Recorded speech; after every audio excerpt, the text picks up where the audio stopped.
Acho que dá para a gente começar, né? Então, Vamos você. eu vou colocar aqui para gravar a palestra, tá? Tudo bem? Aham. Ok. Então, boa tarde a todos. Eu agradeço a presença da professora Isis, da professora Marcela, do, dos participantes do grupo de pesquisa, né? Eu vi que o Ítalo entrou, Pedro também está presente, e dos alunos que estão aqui presentes, prestigiando, né, essa oportunidade de a gente enriquecer o aprendizado e com profissionais que vêm de outra instituição e com outra experiência, né? Eu acho que é interessante essa troca. Esse evento, nós estamos já na quarta palestra, né? Estava ocorrendo uma palestra por mês, né? Para celebrar os 10 anos do grupo de pesquisa. Então, o grupo de pesquisa foi criado logo quando eu entrei na Universidade Federal de Sergipe. E aí foram, né, alguns pesquisadores entraram, outros saíram, e ele ainda permanece até hoje, tentando aí, né, nessa árdua, né, tarefa de pesquisar, de conseguir bolsa, financiamento. Então, hoje nós temos a presença da professora Marcela, que é integrante do grupo de pesquisa. Marcela não tenho palavras para descrever Marcela. Marcela é minha amiga querida, que eu tive a honra de conhecer no mestrado, lá na Unicamp. Eu ainda estou devendo a visita a Belém. Ainda vou para lá conhecer a sua terra linda e maravilhosa. Mas, Marcela, o grande presente que a Unicamp me deu. Nós trocamos muitas experiências nesse decorrer do tempo. Eu cultivo muito a sua amizade, espero que a gente consiga fazer mais projetos juntos, pesquisar mais juntos. E hoje eu estou conhecendo a professora Isis, que eu espero também que daqui para frente a gente possa fazer mais coisas juntos e fazer esse intercâmbio entre Nordeste e Sul. É importante isso, né, para a gente ver o que está sendo pesquisado, o que está sendo feito. Para os alunos, eu vou dar dois recadinhos. Quem tem interesse em certificação, eu peço que vocês entrem no portal do SIG Eventos e façam a inscrição no evento principal, porque depois vai ser passada uma lista de presença e aí vocês conseguem as horas para poder usar depois para as horas complementares do curso. Então, eu passo a palavra para a professora Marcela para ela apresentar a sua convidada e eu espero que todos apreciem a palestra de hoje. Obrigada, Carla.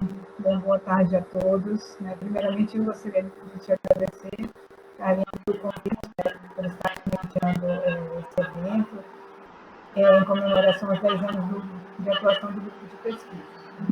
Gosto bastante dessa área, assim como você. É uma área que nos enche de satisfação e de prazer trabalhar estudando, pesquisando por conta ambiental. Dizer também que é uma honra estar com colegas aqui tão queridas como você, a professora Isis, que conheci há pouco tempo, mas que também foi bastante proveitoso. Na época da pandemia, já havia convidado a professora Isis também para uma palestra online, começamos nossos eventos online em 2021, se não me engano, foi. E foi bastante proveitoso. E, assim, nossa convidada de hoje, a professora Isis Portolano dos Santos, a professora da Federal de Santa Maria. Vou falar brevemente sobre a professora Isis. A professora possui graduação em Arquitetura e Urbanismo pela Federal de Santa Maria, mestrado e doutorado em Engenharia Civil pela Federal de Santa Catarina, estudando a integração da energia solar fotovoltaica com a arquitetura. Então, é um assunto realmente que, a partir dos meus estudos iniciais com relação à energia solar, sempre o nome da professora Isis veio, porque ela já atuava, já pesquisava bastante sobre esse tema. Desde 2009, ela é professora lá da Federal de Santa Maria. Tem um currículo vasto aqui, uma breve apresentação sobre ela. Então, ela, de 2018 a 2021, ela foi coordenadora de obras e pró-reitora adjunta de infraestrutura da Federal de Santa Maria. Atualmente ela é professora do curso de graduação de arquitetura e de engenharia civil, ministrando as disciplinas de projeto de paisagismo, entre outros. Também é professora e coordenadora substituta do programa de pós-graduação em arquitetura e urbanismo e paisagismo. Ministra e orienta assuntos relativos à área de sustentabilidade, tecnologia das construções, paisagismo, integração do sistema fotovoltaico na arquitetura funcional. É coordenadora do projeto de extensão Gurias de Energia, que eu achei bem interessante. Depois pode falar um pouquinho, né, sobre esse projeto de extensão, como é que está, como as gurias estão atuando aí nessa área. Também coordenadora do grupo de pesquisa CASE, que também estuda e pesquisa sobre, né, questões de conforto ambiental. Então, professora Izzy, seja muito bem-vinda a esta sala, a este debate. A palavra está com você. Obrigada. Boa tarde, muito obrigada, Marcela, muito obrigada, professora Carla. Fico bem feliz com esses convites, né, ainda mais de longe. Então, né, acho sempre interessante que a gente pode se reunir e aprender coisas diferentes. Então, agradeço a participação aí de todos os alunos, todos os presentes, e espero que a gente possa aí, né, dividir uma tarde com alguns conhecimentos um pouco diferentes que eu possa contribuir com vocês. Então, vocês podem ir, né, botando pergunta ali no chat também, ou me perguntando, vamos fazer uma conversa bem tranquila, assim, né, para ficar de acordo com as expectativas de vocês também. Uma pena que a gente não pode fazer presencial, né? Então, eu aqui no sul do país, morando no interior, né, tudo que a gente quer é poder dar uma saída, né, mais para o centro do Brasil, aí para o litoral, mas é o que temos. Aí fica aí à vontade, uma hora a gente conseguir fazer um encontro presencial na Universidade de Sergipe. Então, aqui é a minha breve, né, carreira, que a professora Marcela já comentou. E, então, desde 2007, quando eu entro no mestrado em Florianópolis, eu comecei a trabalhar com a questão de energia, né? Então, como é que é essa energia fotovoltaica, para que serve, e por que é importante que a gente, como arquiteto, vai estudar sobre isso. Então, a minha apresentação está organizada aí do passado, presente e futuro, mais ou menos, da questão da energia, para, né, tentar mostrar motivações ou caminhos que a gente acha que a arquitetura e a energia vão tomar. Então, a gente tem aí, o ser humano, desde, né, os primeiros hominídeos, a gente precisa de energia para sobreviver. E que energia a gente precisava nessa época, né? Basicamente, a energia que a gente se alimentar, né? Aquelas quilocalorias para manter o nosso corpo funcionando. E hoje a gente está numa sociedade, né, extremamente tecnológica, extremamente dependente das energias, em especial da energia elétrica. Então, a gente vai precisar de outras fontes de energia, né? Porque a gente tem outras demandas. Então, a internet está consumindo energia, o projetor, né? O ar-condicionado, todos os elementos que a gente vai trabalhando no nosso dia a dia consomem essa energia. Os alimentos que a gente vai consumir têm uma grande quantidade de energia embutida. Todo o custo do transporte, para eles terem sido produzidos para chegar até a nossa mesa, tudo isso vai consumindo energia. Então, esse gráfico já é um tanto antigo, né? Mas ele traz um panorama aí da pré-história, quando o homem primitivo consumia 2.000 quilocalorias para se manter com o corpo funcionando. O homem caçador começa a consumir mais energia, começa a usar o fogo para se aquecer.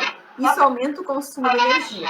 Quando vira agrícola, quando vira um homem industrial, e hoje no homem tecnológico a gente tem cerca, né, de um consumo de 230 quilocalorias por dia. Então, o nosso consumo aqui, né, duplicou praticamente mais de 100 vezes. Então, a gente ainda gasta energia, consome energia na alimentação, vamos ter muita energia na moradia e comércio, muito para a indústria, agricultura e muito no transporte. E na arquitetura, a gente vai olhar para esse viés aqui. Então, como as nossas edificações, onde a gente mora, consome energia, e aonde a gente trabalha, onde a gente estuda, está consumindo energia, e é aí que a energia solar fotovoltaica pode nos contribuir. Então, né, uma breve revisão aí, eu imagino que vocês já trabalham com isso, né, das renováveis e não renováveis, e aqui a gente também está falando de tempo. Então, se ao longo do tempo a gente foi mudando a maneira como a gente necessita de energia, o que define uma fonte como renovável ou não renovável é a escala de tempo de renovação. Então, o petróleo, o gás natural e o carvão, eles levam milênios para serem elaborados, né, para serem processados no ambiente terrestre. E por isso a gente vai chamar de não renovável. É não renovável para uma escala de tempo humano. No universo, ele efetivamente vai se renovar, mas um tempo muito maior do que a gente precisa. Enquanto às renováveis, a gente vai dizer que tem uma renovação quase que como diária, né? A solar, então, o ciclo, a trajetória do movimento Sol-Terra, a gente tem sol todos os dias. A energia das ondas, das marés, vai ser sazonal. A energia eólica, então, eu posso ter, né, os ventos que são numa frequência diurna ou vão ter períodos do mês com maior ou menor vento. E a biomassa, né, que tem as sequências da plantação. Então, a frequência com que esses elementos se renovam são muito mais próximos da escala de tempo do ser humano. Então, vão ser em questão de dias, meses ou alguns poucos anos. E aqui é como é que o mundo hoje está consumindo energia. Então, a gente tem no Brasil, né, uma dita matriz energética elétrica renovável, mas o mundo ainda está muito com base em combustível fóssil. Então, a gente teve aqui, né, mais ou menos em 2021, o mundo ainda consome cerca de 80% da sua base de energia energia fóssil. Né? E vão ter aqui 12% da que a gente vai chamar das modernas renováveis, muito focada nas hidrelétricas, né? Algumas de aquecimento, e a eólica e a solar que vem despontando como as novas energias renováveis, e que tem tido um crescimento muito expressivo nos últimos anos. Aqui é como esse mundo está consumindo energia. Então, cada lugar do globo, cada planeta, cada país tem a sua matriz energética.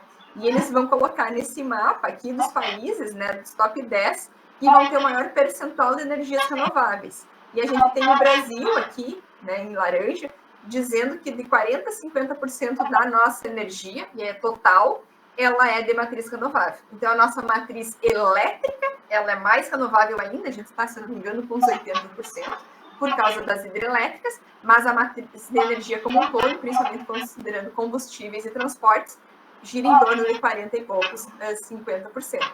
Isso é bastante expressivo, né, no mundo, e a gente tem aí países europeus que vão ter cerca de 10% da sua energia, né, ou mesmo a América do Norte está na faixa de 20% a 30%. Então, o país já tem, né, uma tendência de aproveitamento dos recursos hídricos para gerar energia, e o que a gente tem trabalhado atualmente é que a gente também vá ter toda uma vinculação das edificações relacionada a isso, para o Brasil ser um país ainda mais renovável. E aqui é como é que o Brasil está consumindo energia. Então, esses 47% da oferta interna de energia é renovável, muito da hidráulica, biomassa, vai entrar a questão do álcool aqui, e ainda tem muito consumo de carvão, petróleo, gás naturais. E quando a gente olha para quem está consumindo essa energia, a gente vê, né, que a gente tem as residências com 10%, e as indústrias 32% e os serviços com 5%. Então, esses aqui são os elementos onde a arquitetura pode alterar, principalmente no consumo de energia elétrica, né, que é feita nas edificações, então que isso pode ser ainda melhorado. Então, aqui é quem está gerando a energia elétrica brasileira, as hidrelétricas, eólica, biomassa, a solar começa a aparecer agora nesses gráficos, e quem são os grandes consumidores. Então, aqui a gente tem a indústria, as residências, né, comércio e do setor público. Então, são todas edificações que podem estar consumindo energia. A gente vê, né, que o Brasil ainda tem um grande consumo industrial, né, e aqui tem uma preocupação muito grande de segurança e desenvolvimento nacional, e que aqui tem um grande potencial também de aplicação de energia solar e fotovoltaica, já que eu tenho normalmente, né, grandes empreendimentos, grandes edificações, são em ponto de rede, então são um ótimo problema para a rede elétrica, e elas podiam também ser grandes geradores de energia fotovoltaica. E a preocupação, né? Por que a gente bate tanto nesse viés do renovável?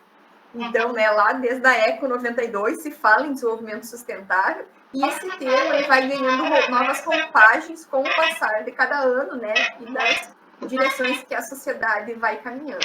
Então, se falava em desenvolvimento sustentável e essa sustentabilidade era sinônimo de ambiental. Né? Isso depois passa a um tripé, onde entra o viés econômico e social junto, então não basta ser ambientalmente correto, eu também tenho que gerar recursos e ter desenvolvimento social, qualidade de vida humana. E hoje a gente tem visto mais os trabalhos como o ODS, né, os grandes objetivos da ONU, e isso amplia muito mais, então tem 17 objetivos. E aqui, né, a gente, como pesquisador, faz algumas indagações.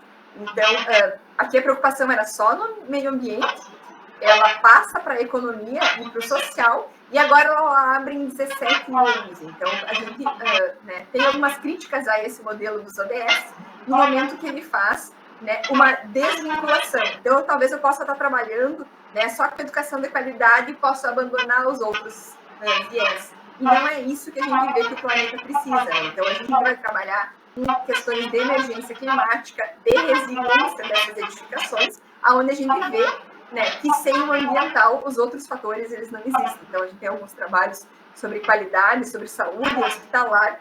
Ela está muito vinculada, né, a como está esse meio ambiente. Então, no Rio Grande do Sul teve esse ano a questão das inundações, né, as enchentes ali em maio, parou tudo, virou uma questão de saúde pública, né? Toda a questão da mudança climática que a gente tem vivido. Então, essa preparação para essas emergências climáticas tem sido, né, um dos elementos importantes da gente trabalhar. E aqui o papel da arquitetura, desde que a arquitetura tem esse nome, né, vamos dizer lá dos gregos, ela nasce com esse viés. E isso vai se alterando ao longo do tempo. Então, né, Vitruvius dizia que a arquitetura precisa ter os 3 elementos: o fílitas, utílitas e tenistas. Então, essa arquitetura, ela precisa ser útil para as pessoas, ela precisa ter uma solidez, ela precisa estar de pé, estar disponível, e tem também o viés estético da beleza. Então, nesse viés da utilidade, da solidez e da beleza, a gente vê que a sustentabilidade já fazia parte disso. Então, se essa arquitetura ela está desenvolvendo bem o seu papel, ela tem que considerar o viés ambiental também. E a gente vai estar trabalhando sempre junto com o conforto ambiental. Então, isso vai estar aliado, né? A gente diz que no Rio Grande do Sul nós somos muito eficientes energeticamente no inverno. A gente praticamente não usa aquecimento dos ambientes, não usa calefação e morre de frio no inverno. Então, a gente se acostuma com o desconforto. Então, isso não é necessariamente uma eficiência energética, né? As pessoas estão em desconforto, não têm qualidade para trabalhar, para conviver, para fazer suas atividades, por gastar menos energia. Né? Então, a gente preza que a eficiência energética aconteça sempre junto ao conforto. Então, né, se eu tiver necessidade de uma climatização artificial, eu vou ter que estar usando ela e também incluindo as minhas atividades. Né? E a gente vê, então, com essas temperaturas severas, que a gente não consegue mais resolver somente com a arquitetura bioclimática. Né? Então, a gente vai estar precisando de outros elementos.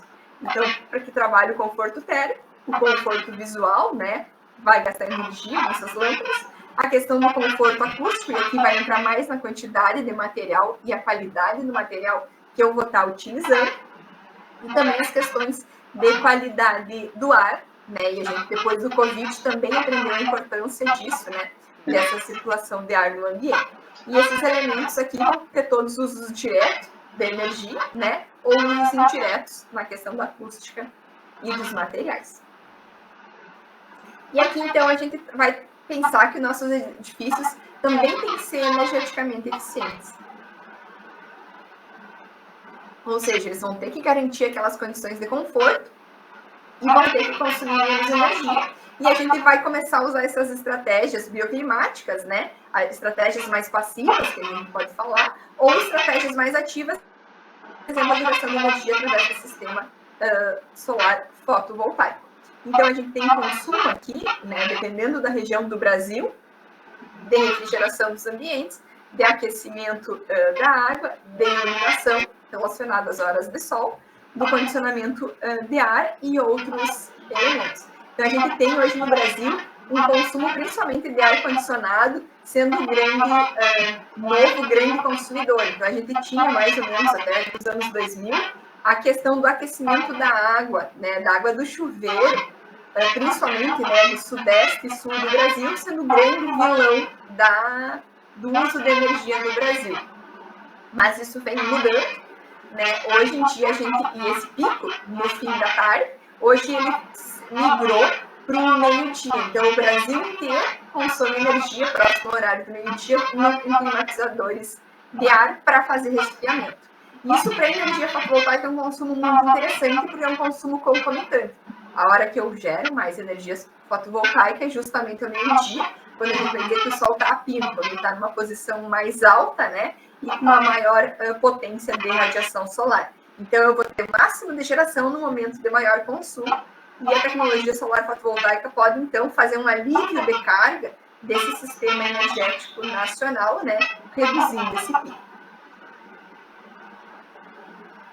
E o que funciona, né, para que serve, ou do que se alimenta a energia solar fotovoltaica? Ela vai trabalhar com a questão da radiação solar, que atinge a Terra, né, diariamente, no comprimento de onda do visível. Então, se eu tenho luz do dia, eu estou gerando energia solar fotovoltaica. Cada tecnologia que é feito no meu módulo fotovoltaico vai ter leves diferentes, mas é principalmente, né, no comprimento da onda do visível. Ou seja, o calor do sol, essa radiação infravermelha, ela não beneficia a geração fotovoltaica. Então, às vezes o pessoal comenta, né, que o fotovoltaico vai gerar mais no verão que está mais quente. Não, ele perde rendimento com o calor, devido a ser feito nesse início, e vai ter um maior rendimento, na verdade, no inverno, quando está frio.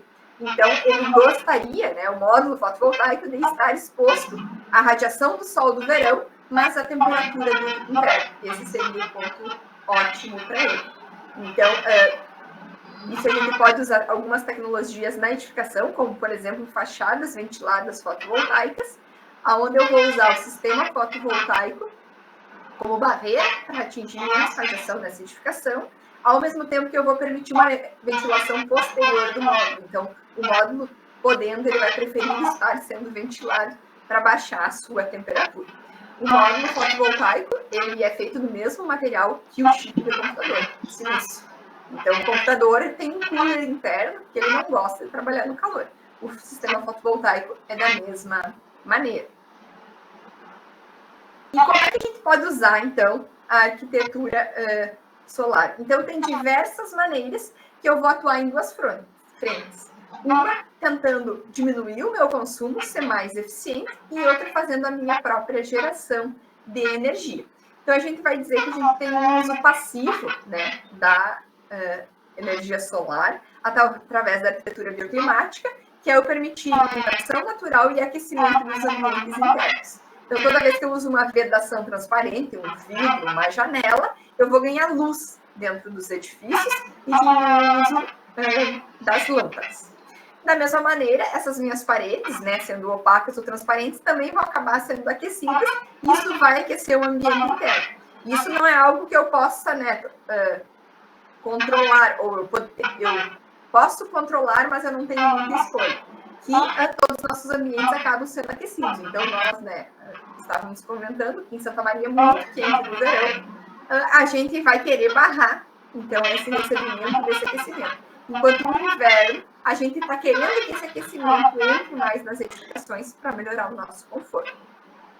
Então, utilizando brizes, paredes vegetadas, eu vou conseguir, né, ter uma melhor organização desse aquecimento, né, e também da iluminação interna.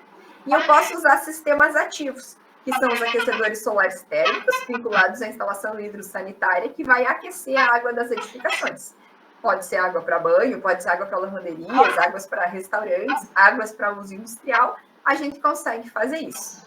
E também sistemas solares fotovoltaicos, que vão gerar essa energia, transformar a energia solar em energia elétrica. Então, esses dois sistemas são dois sistemas ativos do uso da energia solar. Hoje em dia, a gente tem visto bem menos aquecedor solar térmico, né? A gente imagina que no norte e nordeste do Brasil isso quase nem chegou a ser tão usado, né, por não ter tanto essa necessidade. Aqui no sul, eles tiveram uma entrada bem grande no mercado. Mas hoje o que a gente vê são só sistemas solares fotovoltaicos. Hoje esse sistema barateou-se tanto que chega a ser mais válido eu gerar energia elétrica, mandar para um chuveiro elétrico e usar uma resistência para aquecer a água do banho. Então hoje esse é o cenário que a gente tem. O aquecedor solar térmico está com um uso muito menor, vai ser uso para piscina ou uso industrial. E essa energia solar fotovoltaica, ela vem evoluindo também com o tempo. O principal, né, ponto de virada que a gente teve foi a questão financeira. Então, quando eu comecei a trabalhar com isso, a gente tinha cerca de $10 o watt instalado. Hoje a gente chega a ter aí 50 centavos, né, $1, 10 centavos o watt instalado. Então, diminuiu muito o custo dela e fez com que a inserção no mercado fosse muito maior. Então, aqui as duas fontes, né? E a gente está falando desse lado aqui, né? De energia solar fotovoltaica, que utiliza a luz no espectro visível da radiação solar e transforma em energia elétrica para consumo, né? Nos diversos aparelhos que a gente possui. E aqui um pouco de como é que o sistema inteiro funciona. Hoje a legislação brasileira exige que tu seja um consumidor para daí poder ser um gerador, né? A não ser que tu seja um investidor específico. Mas, basicamente, então, eu tenho uma edificação conectada à rede elétrica e vou inserir módulos fotovoltaicos num ambiente com máxima exposição solar, uma cobertura. Essa energia gerada aqui nos módulos fotovoltaicos em corrente contínua passa pelo inversor para ser transformado em corrente alternada e vai abastecer, né, nosso quadro de distribuição geral dessa edificação e o excedente que essa edificação não estiver consumindo está indo para a rede. Então, basicamente, é assim que a gente funciona. Durante o dia, se eu não estou na minha casa e ela tem energia solar, eu vou gerar muita energia, ela vai abastecer uma geladeira lá que está ligada e vai exportar muita energia. Quando eu chegar à noite, né, ligar a TV, assar uma comida no forno elétrico, tomar banho, acender as luzes, essa energia está voltando para a minha edificação. Então, isso a gente teve diversas fases dessa relação entre eu, gerador de energia, e eu, consumidor. Isso, quando surgiu no mundo, a gente tinha sistemas do tipo feed-in tariff. Era incentivado que as pessoas instalassem sistemas fotovoltaicos. E o que eu pagava de energia, sei lá, era R$1 o quilowatt-hora, mas se eu tivesse gerando energia fotovoltaica, por ser uma energia renovável, eles chegaram a pagar 5 vezes. Então, eu recebia dinheiro da concessionária no final do mês, porque gerava um valor muito expressivo. E esse investimento começou a dar muito certo, e o sistema fotovoltaico começou a ficar muito barato. Então, alguns países tiveram problemas com essa tarifação. Era muito mais rentável investir em sistema fotovoltaico do que na bolsa, né? Do que ter dinheiro na poupança. E daí foi criado o net metering, que é o que a gente tem hoje na maioria dos países. Que é net metering, é um balanço de energia ativa, não se fala em valores financeiros. Eu tenho geração em quilowatt-hora, e isso gera um crédito. E eu tenho consumo em quilowatt-hora, e isso, né, eu vou ter que pagar. Então, basicamente, tudo que eu consumo é armazenado na rede. Final do mês, aí essa energia que vier, né, que eu for utilizar, eu vou fazer uma média. Se eu tiver crédito sobrando de outros meses, eu posso compensar nos meses de menor geração, ou se sobrar muita energia, se fica em crédito para outro mês. Então, para nós, aqui, né, em Santa Maria, no sul, a nossa variação inverno e verão é muito grande, tanto em temperatura quanto em horas de sol. Então, a gente gera muito mais energia no verão, quase 2 vezes mais, e no inverno isso baixa. Então, essa compensação é bastante interessante. E, né, nos lugares mais ao norte, nordeste do país, a gente tem uma radiação um pouco mais estável, né, de inverno e verão é menor, mas por causa das chuvas, às vezes também a gente tem essa diferenciação e eu posso armazenar esses créditos. E vocês devem, né, acompanhar nas mídias aí alguns movimentos que a gente teve, que o pessoal chamou, né, da taxação do sol, que era para instalar fotovoltaico, né, até uma data, se não me engano era fim de 22, 23, que essa energia solar ia começar a ser taxada. Isso aconteceu. O que é essa taxação? O sistema fotovoltaico começou a ser um problema para a rede elétrica, porque ela, na verdade, funciona como uma grande bateria. Então, de dia, ela tem que receber essa energia e mandar para alguém consumir.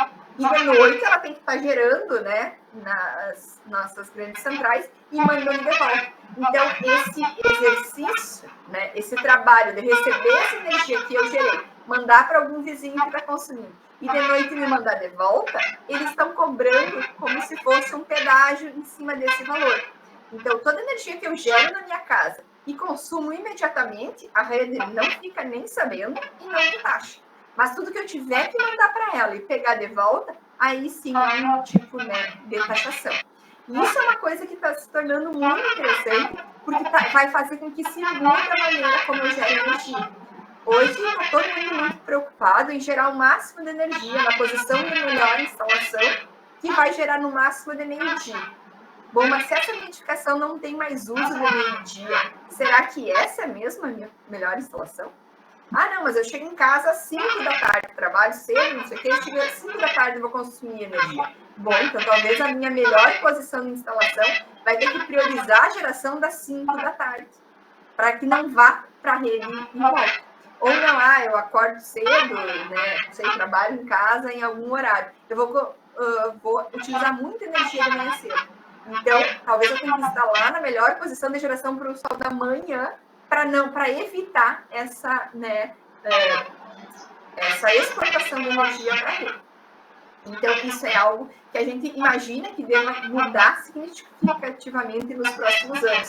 É o que a gente chama, né, do sair da rede, do se tornar autoprodutor e ter a opção de se isolar da rede. Então, cada vez que eu mando ir para a rede e volto, me cobra, e se eu não mandar mais essa energia para a rede? E se eu armazenar essa energia de alguma maneira? Então, eu posso mudar o comportamento do meu usuário para consumir energia na hora que eu estou gerando, ou também começar a utilizar baterias. E hoje tem se falado muito, né, sobre bancos de baterias residenciais. Isso era totalmente impensável, né, 10, 15 anos atrás, e hoje a gente começa a ver que isso pode se tornar uma realidade.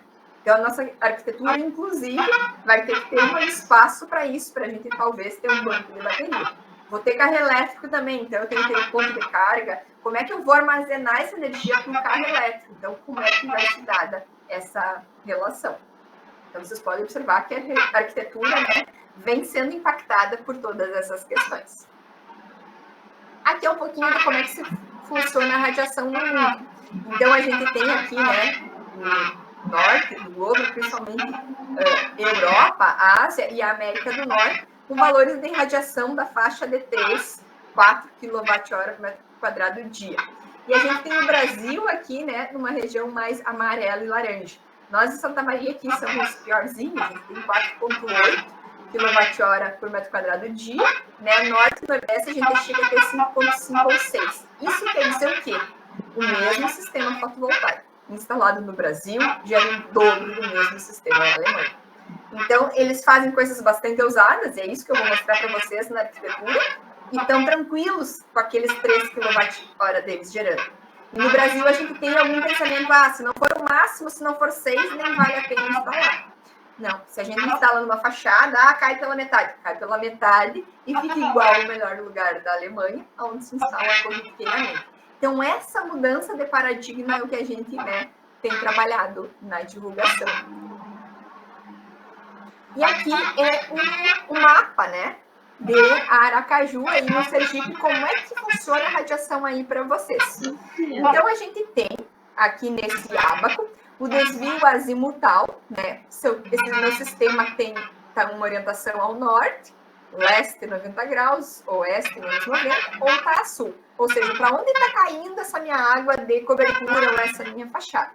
E nesse ângulo aqui, a inclinação. Então, um telhado bem horizontal, uma laje plana, poucas inclinações, 10, 20 graus. E vocês veem aqui em Aracaju, a gente tem toda essa mancha aqui, ó, de qualquer orientação, até 20 graus de inclinação, eu gero 95% do máximo possível.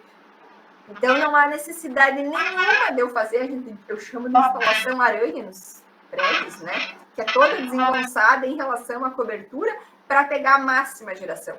O que tu vai gastar em fixação, em problema de infiltração depois, em arranques, né, da ventilação desse sistema, não compensa os 5% de energia que tu vai gerar na posição ideal. Então, isso é para mostrar, a gente costuma dizer, que o sol brasileiro é bastante tolerante. A gente consegue ter altos níveis de radiação, mesmo em não posições ideais. A gente consegue mexer o telhado para tudo que é lado, ou inclinar, e a perda ser muito pequena.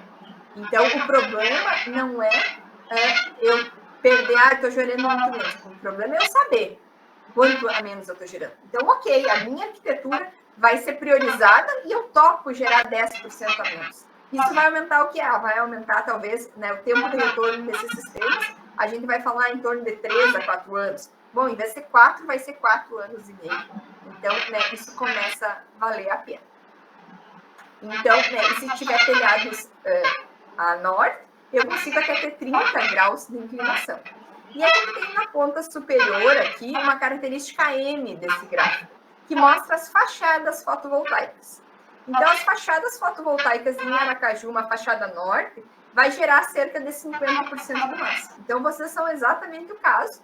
Uma fachada norte, bem na vertical, vai gerar exatamente igual o que o melhor sistema da Alemanha gera, né?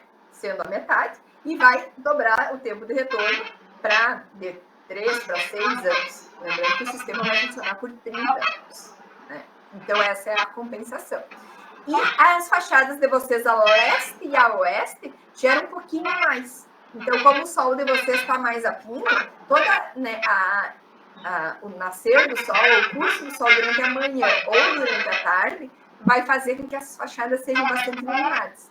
E aqui vocês vão me perguntar, tá? Mas se a leste e a oeste geram a mesma coisa, qual das duas é melhor?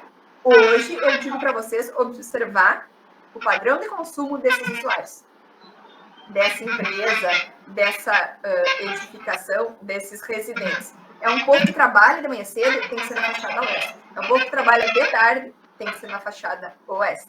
Então, vão ser os horários que eu vou ter o maior consumo? Qual é a curva de carga dessa edificação? A gente tem uma tendência a priorizar sempre as fachadas oeste, porque o sol, a radiação solar é exatamente a mesma de manhã e de tarde. Acontece que, como a atmosfera começa a se aquecer de manhã, à tarde ela está muito mais quente, então a gente tem uma percepção de calor maior à tarde. Então, pode ser que à tarde meus ar-condicionados estejam trabalhando, né, mais, então vai ser onde eu vou demandar mais energia, eu poderia estar instalando uma fachada oeste, por exemplo. Nós aqui a gente tem uma questão de neblina. Então, regiões próximas à serra pode ter isso. De manhã eu tenho neblina, diminui muito a cerração, vai diminuir muito a radiação na parte da manhã. Então, eu vou priorizar oeste também. E aqui é como é que a gente vai instalar. Então, agora eu vou mostrar uns exemplos, né, mais ou menos, uns exemplos tenebrosos e uns bem legais, né, para vocês pensarem aí coisas que a tecnologia se presta. Então, aqui é um módulo fotovoltaico convencional instalado num telhado, né? Não está a instalação aranha, respeitou a inclinação, respeitou a orientação, mas eu vejo, né, que isso está totalmente, não tem nenhuma vinculação, unidade, né, compositiva com o restante. Né? Então, eu tenho uma face de caimento de água do telhado e os módulos estão soltos ali. E aqui é uma péssima dos péssimos, né? O pessoal ficou tão preocupado que botou até, né, uma telhadinha para não pegar sol, não se aquecer, tem uma sombra na frente. Então, a gente vai cuidar. A arquitetura serve para isso, para que eu cuidar que isso não tenha assombramento. Não, a caixa d'água tem que ficar para trás, eu tenho que colocar esse elemento na frente. Se eu vou ter um edifício muito alto do lado, talvez o meu telhado seja inteiro invalidado, vou ter que ir para a fachada de novo. Então, essas avaliações que o arquiteto costuma fazer em relação à geração fotovoltaica. E por que, né? Acho que eu já estou tentando convencer, né? Vender meu peixe para vocês. Por que a gente se implica com isso? Por que nós, como arquitetos, resolvemos estudar? Porque a geração no mesmo local da demanda diminui um monte com os custos de transmissão e distribuição dessa energia. Eu gero no telhado e eu ligo a TV embaixo. Né? O caminho de energia é muito menor do que nós aqui. Santa Maria vem lá de Itaipu, viaja aí 1.000 e tantos quilômetros para chegar até aqui. Você sabe, energia elétrica se dissipa na distância, né? Então vira tudo calor até chegar aqui e sobrou pouca coisa. A geração ao mesmo tempo da demanda, e é isso que eu falei para vocês, então é de meio-dia, estou usando ar-condicionado e está gerando energia solar. Isso aqui era por uma questão de curva de carga nacional, e hoje já é também por uma questão financeira do meu bolso. Eu sei que a rede vai me cobrar se eu mandar para ela. Então vamos tentar usar ao mesmo tempo. Isso aqui é uma coisa que me incomoda muito quando eu viajo de avião.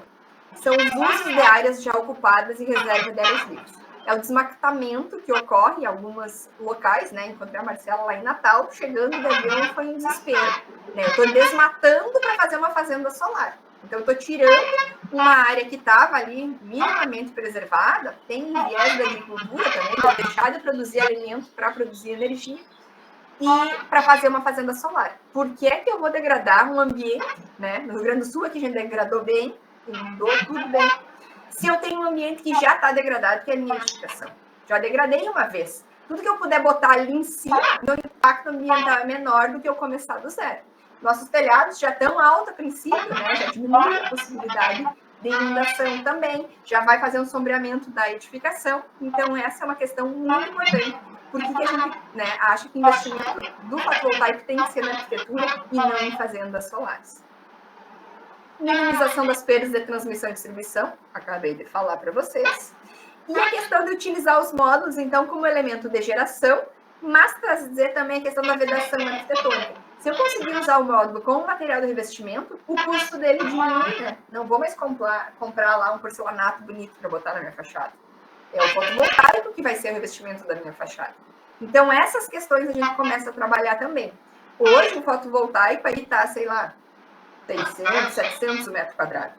Tranquilo eu achar um porcelanato muito maravilhoso, uma placa de alumínio nesse valor, uma pedra. Se eu for usar um granito, um mármore, alguma coisa, muito mais caro que isso, um metro quadrado, e não gera energia.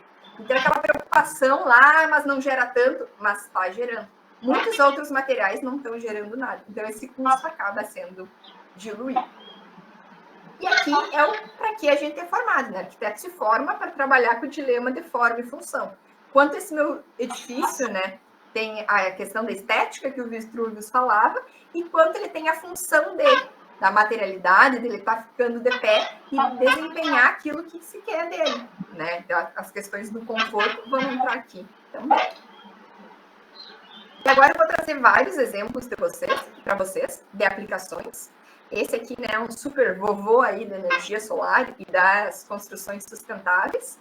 Ele era um condomínio todo sustentável, dentro dele não podia circular veículos, e eles têm diversas estratégias de arquitetura bioclimática e ativa. Então, ele tem fotovoltaico, né, na cobertura, nessas varandas aqui, são como estufas. Isso aqui, é claro, é a Europa, eles querem trazer o calor para dentro das edificações, mas tem um controle aqui também de ventilação pelo efeito chaminé, tem espaços verdes. Então, foi um dos primeiros que, né, bancou colocar o sistema fotovoltaico como um elemento de vedação. Às vezes é um grande vidro, às vezes é um fotovoltaico. Né? Aqui não é telha, é o fotovoltaico direto. Então, esses tipos de instalações começam a acontecer no mundo. Esse aqui é o caso que eu sempre falo, que é o caso da minha tese. Isso aqui, acho que foi em 2011, talvez, 2010, que o Toyo Ito, um arquiteto, ganhou o Pritzker, um prêmio famoso na arquitetura, por ter feito esse estádio todo coberto com sistema fotovoltaico. Então, tem toda uma questão de simbologia, né? Isso é em Taiwan, né, da serpente que eles utilizam, então aparecem escamas, e ele fez essa condução. E na época que a gente tinha as revistas físicas, né, essa revista A1, eles falavam, é um super trambolho, né? Mas até que não ficou ruim. E eu, nossa, mas vamos falar mal, né? Por que falarem mal do fotovoltaico? E eles comentam, isso aqui não deve ser um exemplo de produção de energia renovável. E daí eu fui atrás dos artigos científicos, e é assim, ele gera 95% do máximo possível. Então, ele se integrou à arquitetura, né? Respeitou o conceito, respeitou a volumetria, respeitou a função, e ainda está gerando bastante energia. Esse aqui é um projeto do Mário Cucinella, um arquiteto que trabalha com muita sustentabilidade. É um centro italiano, chinês, se eu não me engano, e ele usa, né, grandes brises aqui, tudo com sistema fotovoltaico. Então, os brises promovem o sobreamento dos espaços abaixo e tem uma circulação de ar interno. Então, vocês veem que a modulação aqui do vidro é igual à modulação do sistema fotovoltaico. Então, modulação é uma coisa muito clássica para nós na arquitetura, que se eu sei o tamanho do sistema do módulo fotovoltaico, eu posso colocar isso também em outros elementos da edificação. E o tamanho do fotovoltaico é limitado pelo tamanho do vidro, ele é um sanduíche de vidro. Então, o tamanho que eu acho uma placa de vidro comercialmente disponível é o tamanho do fotovoltaico. Hoje a gente tem módulos maiores, mais potentes, mas a eficiência dele é dada por área. Então, eu consigo comprar módulos menores, né, com a mesma eficiência. Às vezes eu só vou usar mais módulos, mas consigo achar uma modulação que vai entrar, né, vai ter relação com os outros elementos construtivos na minha edificação. Esse aqui é um outro do Mário Cutinella, ele cria, né, na Algéria, se eu não me engano, ele cria, então, um átrio interno, todo vedado no fotovoltaico, né, e cria um microclima interno aqui. Então, ele gera 57% da energia que ele está produzindo, em reuso da água e outros elementos também. Esse aqui é do mesmo grupo que fez aquele bed-set do vovô, esse aqui é um dos jovens, né, que eles produziram, e eles fizeram aqui um condomínio, um grande complexo, que ele tem uma super cobertura fotovoltaica, que promove sombreamento, né, e os edifícios vão se distribuindo abaixo. Então, daí tem um edifício que tem uma segunda cobertura fotovoltaica, e tem outros aqui também que tem uma fachada fotovoltaica. Então, eles fazem essas análises de sombreamento, né, ou de quanta radiação vai receber, e colocam. Então, são arquiteturas bastante atuais que vão fazendo, né, esses movimentos. Aqui umas coisas diferentes que sempre aparecem, né, o pessoal na Europa querendo cobrir estrada com módulo fotovoltaico, e aqui é cobrir em cima, tem umas que às vezes a gente vê que eles cobrem embaixo, né, então muito mais resistente, para usar todas essas áreas. Aqui é uma área degradada, né? Já pavimentei, já botei asfalto ali, já canalizei tudo que estava abaixo, posso botar fotovoltaico. Muito melhor do que eu devastar uma área livre aqui que está recebendo, está drenando água da chuva, que tem toda uma questão com esse bioma, flora e fauna, para botar uma fazenda solar. Aqui uns exercícios que eles fazem com as questões do patrimônio histórico, e aqui não está muito bom, né? Com o patrimônio é realmente um elo difícil do fotovoltaico se inserir, porque ele tem essa cara, né, de vidro, de metal, né, de brilhoso. Então, às vezes, as inserções no patrimônio são um pouco mais difíceis. Aqui é uma inserção do paisagismo, na Universidade em Buffalo, nos Estados Unidos. Uma fazenda solar virou, na verdade, grandes espaços de estar, né, um grande brise aqui, e que as pessoas podem fazer evento embaixo. E aqui é uma associação com a agricultura, isso aqui o pessoal tem feito bastante nas ilhas de invasão francesa na África, que eles arrendam, eles compram uma terra, colocam um sistema fotovoltaico em cima, né, e arrendam a parte de baixo para a produção, nesse caso é flores, mas produção de alimentos e hortaliças. Então, essas duplas de utilização começam a ser muito melhor vista, né, do que uma simples geração solar. E aqui é um bom exemplo do vidro, que é usado, né, desde os primórdios aí de uma arquitetura, e que foi se adaptando, né? Então, o vidro é utilizado desde épocas mais antigas, aí, renascimentos, góticos, até hoje as obras da Zaha Hadid vão usar vidro. Então, a arquitetura muda e o vidro se presta a essa mudança. E um caso é o que aconteceu com a lâmpada, né? A gente tinha essas lâmpadas incandescentes e todo mundo se acostumou a ver lâmpada assim. Talvez os mais jovens não. Mas a gente aí foi para as fluorescentes e elas eram os palitos, né? E a pessoa não aceitava bem o palito, ou não entrava esse palito num abajur, numa luminária que eu tinha. Eles tiveram que torcer os palitinhos. E agora com o LED vocês sabem, é um chip. É um milímetro quadrado, as pessoas não aceitam aquilo ali. Aí tem que fazer um bocalzinho para ela, redonda, para as pessoas entenderem que é uma lâmpada. Então, o fotovoltaico, ele ainda merece, né, essa evolução. Ele tem melhorado bastante, mas, né, a gente tem aí já uma expectativa com módulos um pouco mais palatáveis para a arquitetura, porque a gente não tem, na construção civil, nenhum outro material azul brilhoso. Mais perto de azul é o vidro, né? Então, essa é uma das dificuldades que a gente vê para a inserção do fotovoltaico na arquitetura. E aqui é um pouco, né, dessas questões da transição energética, né, de que a transição energética, ela vai ser feminina ou não será. Então, o papel que as mulheres têm tido nesse viés da sustentabilidade, né, nesses grupos de pesquisa, que é um grupo que a gente tem, se vocês tiverem interesse em conhecer, no Instagram, é a rede MESOL, de mulheres brasileiras que trabalham só com energia solar. E aqui um pouco do meu projeto de extensão e de pesquisa que eu tenho. Então, a gente tem um projeto aqui, menorzinho, Santa Maria, que é o Gurias de Energia, que é para incentivar as crianças, né, e principalmente as meninas da quarta, quinto ano do ensino fundamental, a trabalhar com as áreas STEM, que é ciência, tecnologia, engenharia e matemática. Então, é algumas coisas que a gente trabalha com isso. Esse projeto, a gente elaborou cartilhas, que é como livrinhos de atividade para pintar, e que contam histórias de mulheres famosas que atuam nessa área. Depois, no final, eu vou deixar meus contatos, mas esse material é todo online, então, se vocês tiverem interesse, vocês podem me pedir e baixar.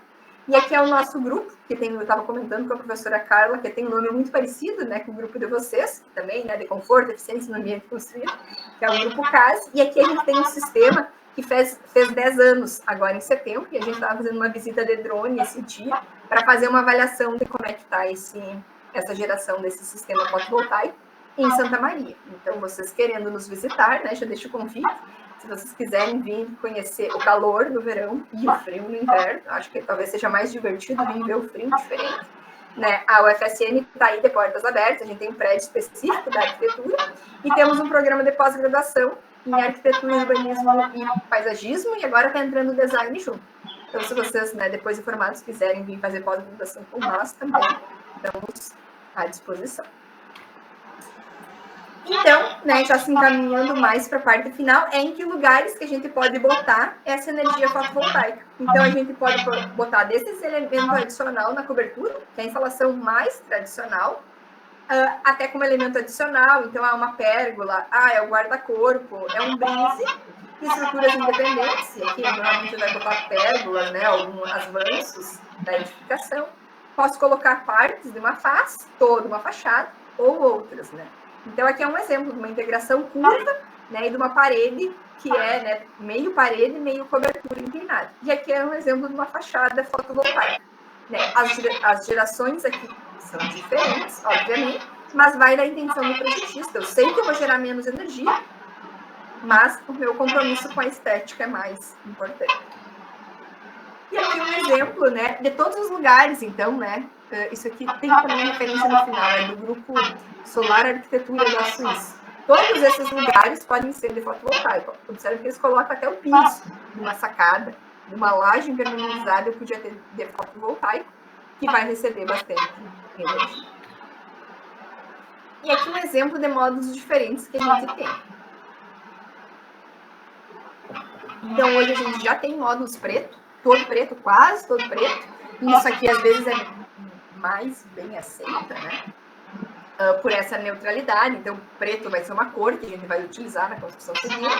A gente tem uns módulos mais terracota, que o pessoal está, né, preocupado com a questão do patrimônio, então locais, né, que tem essa questão para ter uma relação com as coberturas cerâmicas. Tem um módulo fotovoltaico hoje, um fumezinho levemente leitoso branco e totalmente transparente. Isso já é disponível, comercialmente disponível no mundo, e no Brasil isso está chegando agora. Então, eu sei uma empresa que tem os mais branquinho, mais leitoso.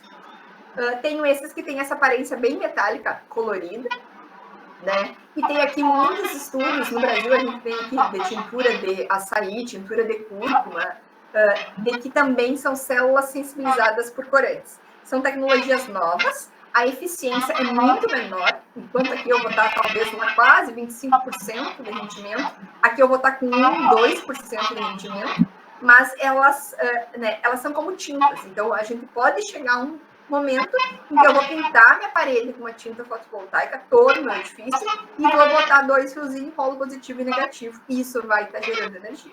Então, são inovações que vêm acontecendo. E a preocupação, então, por que os arquitetos não usam mais, né? Não por isso. É porque a dificuldade de integração. Então, o que a gente considera, né? Qual é a percepção estética da arquitetura quando eu estou projetando um edifício? é que ele tenha, né, uma harmonia que vai ser o correto balanço entre unidade e variedade. Então, ele tem que ter alguma variedade, mas tem que ter unidade também. Então, a questão da modulação vai estar acontecendo aí. A questão do ritmo, da repetição de elementos. Então, eu vi isso na fachada, talvez eu espere ver na cobertura. Eu tenho uma fachada, talvez eu espere ver na outra fachada também. E vou botar a fachada fotovoltaica sul, mas isso não vai pegar sol nunca. Talvez não vai pegar sol nunca. Mas só o albedo, que é a radiação, a luminosidade, já vai estar gerando. Vou gerar 30%, 40% do possível, talvez, mas ainda assim eu estou gerando energia.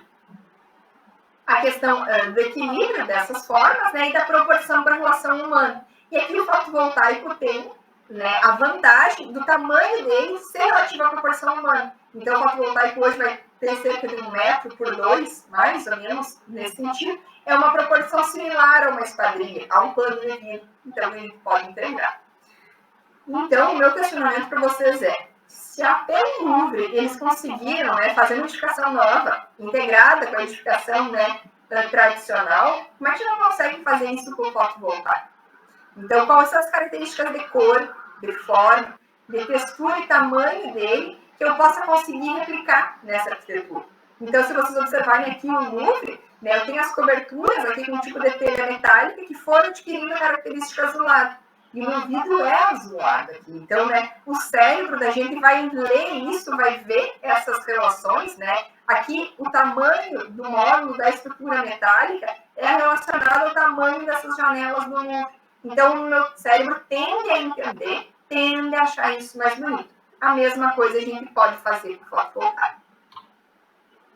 E aqui, fui buscar hoje para atualizar vocês, nós temos 500 graças no Pritzker desse ano, porque se eu falei para vocês lá do de 2012, fui ver, foi esse Rick Yamamoto, que ganhou em 2024, e olha os edifícios que ele faz. Veja o fotovoltaico, né? Não botou fotovoltaico, mas uma arquitetura hoje que está sendo lida, que ganha prêmios, tem uma modulação aqui que super tranquilo podia ser um módulo fotovoltaico.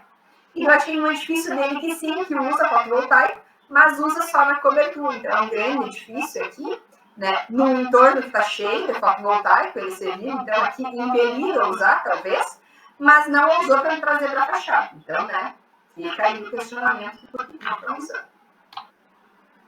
E aqui é um edifício que eu gosto bastante, é um centro cultural de estudos. Essa academia Montessori, aqui é na Alemanha, e ela é toda em madeira, vidro e fotovoltaico. Então, madeira e vidro já é algo diferente, né? Ele faz essa união, e lá em cima é todo o fotovoltaico. Então, a modulação do vidro é a mesma modulação do fotovoltaico. Muito parecido aqui com os prédios que ganharam o Pritzker, né? Eu podia ser fotovoltaico. E aqui eu trago outros exemplos para vocês. Então, é um edifício na Turquia. A gente tem visto muito hoje essas máscaras, né? E essas máscaras são coloridas e têm formas diferentes, né? Onde foi usada uma máscara fotovoltaica. Isso aqui é uma escola internacional em Copenhague. Toda a fachada dela é de módulo fotovoltaico e eles trabalham com um sistema de fixação que dá um desencaixe. Então, o que eles querem é justamente esse movimentinho na fachada, né? Entre essas faces e também as cores do silício. Então, tira partido da característica do sistema. Aqui é uma creche, isso aqui na verdade é uma reforma, um espaço que tinha um patrimônio. E aqui eles vão fazer uma creche, então respeitam as formas da característica da igreja que tinha nesse espaço. E esses elementos aqui, marrom, meio bordô, é o sistema, são os módulos fotovoltaicos. Esse aqui é uma casa, aqui eu olhei, é um H. É uma casa na Suíça, que eles fazem também, tem toda uma relação com o patrimônio na Suíça, os telhados bem inclinados, e eles fazem a face inteira. Então, o vizinho ele não fez uma boa integração. Eles resolveram fazem uma estrutura de madeira mesmo, né, e aplicam o fotovoltaico como se fossem as telhas mesmo com vedação e união com a madeira também. Aqui é um projeto né, do Exército na França. Então, toda essa cobertura deles aqui é de módulo fotovoltaico. Ele é um preto e ele tem umas junções que são meio triangulares. E aqui é de Dubai, né, que sempre tem umas coisas diferentes. Então, é um pavilhão que eles fizeram em 2020, que toda essa face aqui, né, tem sistema fotovoltaico. Acho que talvez vocês devem conhecer o headquarter, né, a sede geral da Google é assim, é uma sede circular toda com fotovoltaico em cima também. Tá? E aqui alguns exemplos que a gente tem no Brasil, tem um laboratório lá da UFSC, no qual eu me formei, que tem diversos exemplos da aplicação fotovoltaica na arquitetura. Então tem esse prédio mais baixo, que é uma cobertura curva, né, uma integração com tijolo à vista, esse outro é uma cobertura inclinada, e esse aqui recém-inaugurado é um edifício de energia zero, é uma usina de hidrogênio verde, né? E que tem todo esse saguão aqui coberto com uma grande pérgola fotovoltaica, né? E as fachadas, que tem parcela da janela é vidro, e a parte, né, do peitoril de fotovoltaico nas diversas orientações. Então, é um sistema feito para pesquisa, né? E que foi colocado módulos fotovoltaicos a norte, a leste, a oeste e a sul também para esses estudos. Eu vi até que, acho que no Instagram, no grupo de pesquisa de vocês comentaram de módulos bifaciais, né? Então, se a gente tem módulo bifacial que gera energia para cima e para baixo, né? O que dirá de usar um módulo para sul? Então, e aqui né, a pergunta aí que eu deixo para os arquitetos e futuros arquitetos é como é que vai ser o futuro dessa energia solar? Né? Como é que a gente vai projetar? Então, os caminhos que eu trouxe hoje para vocês é isso. É olhar as características que eu tenho no módulo e tratar ele como mais um material de revestimento, né? E dar uso para ele. Fui pedir ajuda da inteligência artificial e fiquei bem feliz. Ela é péssima. Então, nós ainda temos nossos empregos garantidos. Botei lá. Faço um edifício fotovoltaico do futuro. O edifício fotovoltaico mais lindo, arquitetura solar. Me gerou essas coisas, assim, mas a criatura não consegue, né? E é óbvio que ela não consegue, porque ela se baseia, né, num banco de dados humano, no que a gente já produziu, e ela não é nós, humanos, que vai fazer uma refinar essa pesquisa. Daí eu pensei depois, não, mas é eu que não sei mandar, porque é sempre isso, né? O problema é sempre a gente que não sabe mandar inteligência artificial. Vou procurar diferente. Vou procurar por cidades sustentáveis geradas por IA, que os blogueiros da vida ficaram alimentando. E fiquei mais feliz ainda, porque ela continua muito burra. Então, né, os top 10 de inteligência artificial que eu sigo, não sei o quê, quando eles geram as cidades do futuro, ainda tem o fotovoltaico no último do tradicional. Estão vendo? Aqui, o crime ambiental que eu falei aqui, no meio de um parque, aqui, nesse vale, super maçom. Então, ela não sabe nos dar respostas. Então, tenho certeza que, né, vocês saberão procurar isso. E dei mais uma fuçadinha hoje de manhã, né, em sites de boas referências que eu tenho, e achei essas coisas. Então, já está se fazendo muito mais coisa. Então, né, essa integração em igrejas, isso aqui já é fabricação nacional, fotovoltaico cinza, fotovoltaico azul bebê, fotovoltaico terracota, para vender no Brasil e indústria nacional. Estamos fazendo. Aqui é um fotovoltaico que é colado, então ele é flexível, né? Uma arena esportiva. Isso aqui é um fotovoltaico impresso. É um cartaz, um mural, um pôster de propaganda impresso. Eu posso imprimir o que eu quero da cor que eu quero. E aqui tem os horrores, assim como a gente tem cerâmica que imita pisograma, que a gente vai reclamar, né, da verdade, dos materiais, piso laminado que imita madeira. O fotovoltaico está fazendo isso. Ele imita pedra, ele imita madeira, ele imita grama. Tem isso, até não botei de ter botado para vocês. Um fotovoltaico verdinho para imitar grama, para botar no lugar das gramas falsas. Aqui uma outra fachada de fotovoltaico. Esse aqui é um super McDonald's nos Estados Unidos, lá todo ele de fotovoltaico. Então, sendo feito. Esse aqui é um site bem bom, pessoal da Suíça, Solar Architecture, e que tem lá os melhores projetos fotovoltaicos para se inspirar. Então, isso aqui é um hospital veterinário, toda essa cara, né, sei lá, do hospital de limpeza, então que parece que ele é de inox, é de fotovoltaico, uma pérola fotovoltaica. Esse outro aqui é uma empresa, e isso aqui que parece aço cortenha ou madeira é fotovoltaico. E aqui é o edifício espelhado de vidro, como os milhares que temos aí de fotovoltaico também. Então, né, não sei como é que vai ser o futuro, mas eu sei que é nós que vamos ter que resolver isso, né? Não vai dar para deixar para as inteligências por aí. E queria saber, então, né, qual a energia que move a arquitetura de vocês aí, né? No final aqui eu posso mandar essa apresentação até para a prof.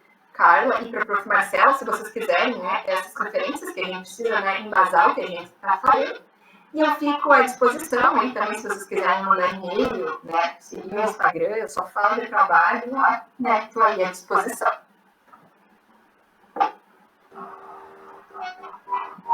Obrigada, Isis. Parabéns pela apresentação. Eu tenho certeza que todos adoraram ficar assim, com os olhinhos, né, piscando, né, cheios de ideias agora para aplicar isso no seu projeto. Enquanto o pessoal vai pensando em alguma pergunta, caso vocês queiram fazer, enquanto isso eu vou assim, levantar uma questão aqui comigo, para você falar um pouquinho. Você apresentou vários projetos fora, né, com emprego, realmente pensando nessa questão da integração do fotovoltaico com a arquitetura, fotovoltaico não somente na cobertura, também em fachadas, em diversos, né, elementos, diversos tipos de uso. Como você vê isso aqui no Brasil, essa integração do fotovoltaico sendo feita pelos escritórios de arquitetura aqui no Brasil? Eu acho que ainda está caminhando, os colegas, né, os profissionais precisam ter mais realmente informação sobre como deve ser feita essa integração, porque normalmente a gente vê sempre cobertura, e nada muda muito com relação a isso. Como você está vendo isso, por exemplo, aí no Sul? Você observa mais edificações que usam essas integrações ou está muito ainda na academia? Você pode falar um pouquinho sobre isso? Essa é uma ótima pergunta, né, Marcelo? A gente ainda vê muito pouco. Então, assim, eu sei de uns 2, 3 casos, né? Então, tem a Clarissa, que era minha colega lá do grupo de arquitetura solar, trabalha junto com uma ex-aluna nossa, e a Aline, tem feito alguns projetos. Então, elas fizeram um projeto para um edifício em São Paulo. Sei que o edifício do Hospital Universitário do Rio de Janeiro também tem uma fachada fotovoltaica, então é uma antena cega. Né? Esse de São Paulo é um brise fotovoltaico. Vi que agora em Floripa eles lançaram um prédio, acho que são de 6 pavimentos residencial, com um brise vertical na fachada também. E eu sei de uma empresa de Porto Alegre que até contratou uma aluna nossa agora no mês passado, que também tem começado a fazer alguns efeitos, alguns estudos. Então, mas essas são instalações muito pontuais, né? Aqui em Santa Maria, nós não temos nenhuma fachada fotovoltaica, né? Estamos aí tentando arrumar verba, pedir de novo agora no edital, para ver se a gente faz a primeira fachada fotovoltaica na universidade, para as pessoas começarem a ver e tomar isso para si. E eu acho que tem 2 problemas, assim, principais. Acho que a primeira questão é que as pessoas não querem ver o fotovoltaico. Então é isso, as pessoas, né, e as pessoas comuns dos arquitetos. Eu não estou acostumada a ver um material azul brilhoso numa fachada, então eu não vou usar. Então esses materiais que mimetizam outros materiais, é isso, assim, que pareceu uma coisa preta ou que pareceu umas cortem, são melhores aceitos. Isso é um fator, né, e que a indústria que tem que evoluir, só que daí a gente tem a questão financeira. Esse módulo é bem mais caro. E o segundo fator é a dificuldade de relacionamento do arquiteto e do engenheiro eletricista. E, ultimamente, dos integradores. Então, o fotovoltaico explodiu e hoje todo mundo é integrador solar, né? Sem ser arquiteto, sem ser engenheiro eletricista, né? É um administrador, né? Eu trabalhava em outra área, né? Agrônomo, e está trabalhando agora instalando fotovoltaico, é só largar na cobertura. No momento que a gente conseguir que esses profissionais conversem, e eu sei porque aqui dentro da academia eu tenho dificuldade de conversar com os engenheiros eletricistas, porque eles não arregam o pé. Eu só vou instalar a norte inclinada igual a latitude. Não, isso é o ótimo, eu não posso instalar o que não é o ótimo. E daí eu tenho que entrar com convencimento com eles.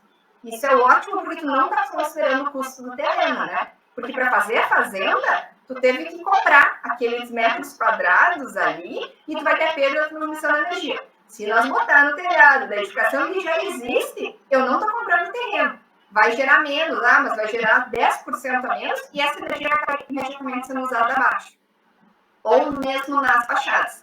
Do que me adianta a tua maravilhosa cobertura se no dia de amanhã eu vou ter um edifício alto e que vai sombrear todo a cobertura. Eu perdi, né, toda essa minha geração. Então, se eu tenho uma fachada para a rua, estou em frente a uma avenida larga, nunca vou ser atingido por um sombreamento. Então, eu tenho uma garantia do sol muito maior.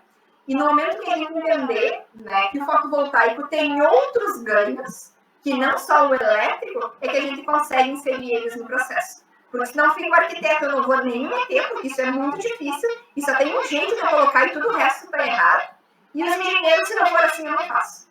Então, sentarmos nós, né, profissionais, e com o engenheiro civil junto, porque tem que ver a questão da estanqueidade, da estrutura dessas instalações, e chegar num ponto comum. A gente está trabalhando para uma arquitetura mais sustentável. Os ganhos aqui não são só os quilowatt-horas gerados.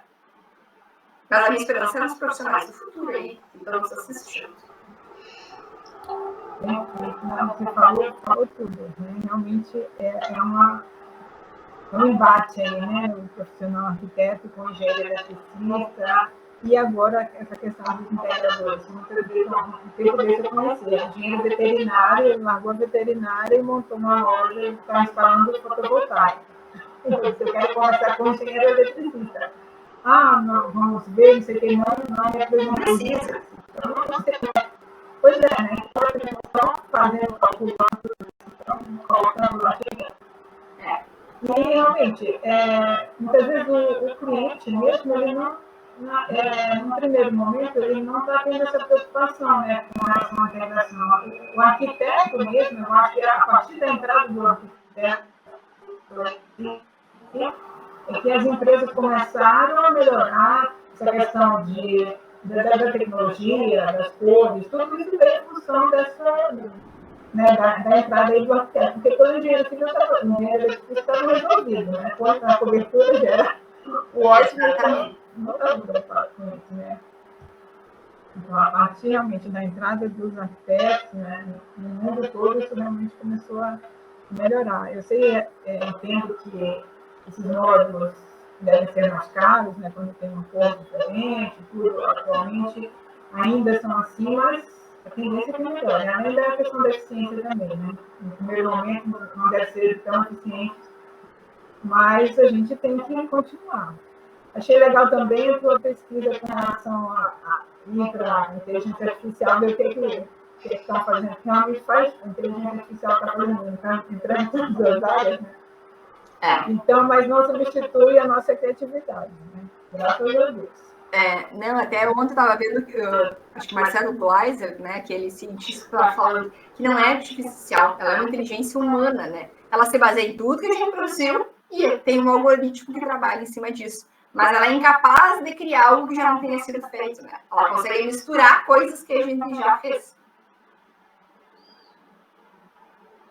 Isso é bom até para os alunos que estão assistindo, né? Para vocês verem que não é só usar a inteligência artificial. O arquiteto tem que continuar pensando em todos esses conceitos. E justamente a partir disso que a gente pensa assim, né, de eu ter um projeto, pensar num projeto considerando a integração com a arquitetura, eu tenho que pensar isso desde a concepção daquele projeto. Não é simplesmente, eu pensei no projeto, depois lá no final eu coloco um fotovoltaico na cobertura e vai estar tudo certo. E aí vai surgir aqueles projetos estranhos lá que você mostrou no início, que estão só postos lá em cima de qualquer jeito. E aí não temos essa, né, o ideal que seria uma integração. E justamente por isso pode acontecer alguns preconceitos com relação ao uso do fotovoltaico, né, a integrá-lo com a arquitetura, porque sempre vão achar que vai ficar feio, mas é porque não foi pensado desde o início, né, do projeto, né, desde a concepção, para tirar partido daqueles módulos, daquela cor, enfim. E isso é só um arquiteto que tem condição de fazer isso realmente, né, pensar isso desde o início.